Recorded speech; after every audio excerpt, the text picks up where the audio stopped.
Hi అండి, ఇంకొక మంచి టిప్తో మీ ముందుకు వచ్చాను. ఏంటి పాలు చూపిస్తున్నాను అనుకుంటున్నారా? ఏం లేదండి, పెరుగు తోడు ఎలా పెట్టుకోవాలో అని చూపిస్తున్నాను. చాలామందికి తెలిసిందే, కానీ కొంచెం మందికి తెలియని వారి గురించి అండి. 1/2 లీటర్ పాలు బాగా వేడి చేసుకోవాలండి. బాగా వేడి చేసుకున్నాక వేడి చేసుకోవాలండి. మరి ఇది వర్షాకాలం కదండి, వర్షాకాలంలో తొందరగా పెరుగు తోడుకోదు. కాబట్టి మనము ఒక టిప్ చెప్తానండి. పాలు వేడిగా ఉంటుంది కదండి, గోరువెచ్చన కాకుండా ఇంకా కొంచెం వేడిగా ఉన్నప్పుడు మనం పెరుగు తోడు వేసేసుకోవాలండి. ఇలా 1/2 స్పూన్, ఎక్కువగా వేసుకోవద్దండి, కొంచెం వేస్తే పెరుగు మంచి స్వీట్గా అవుతుందండి.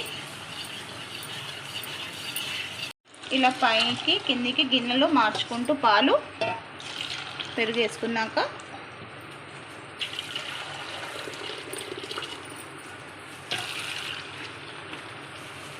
ఇలా చేసి మూత పెట్టేసి ఒక దగ్గర పెట్టేస్తే మార్నింగ్ వరకు తోడుకుంటుందండి. నైట్ పెరుగు తోడేసాం కదండి, ఇగో పెరుగు తోడుకుంది. చూడండి ఎంత మంచిగా పెరుగు తోడైందో, గడ్డ పెరుగు.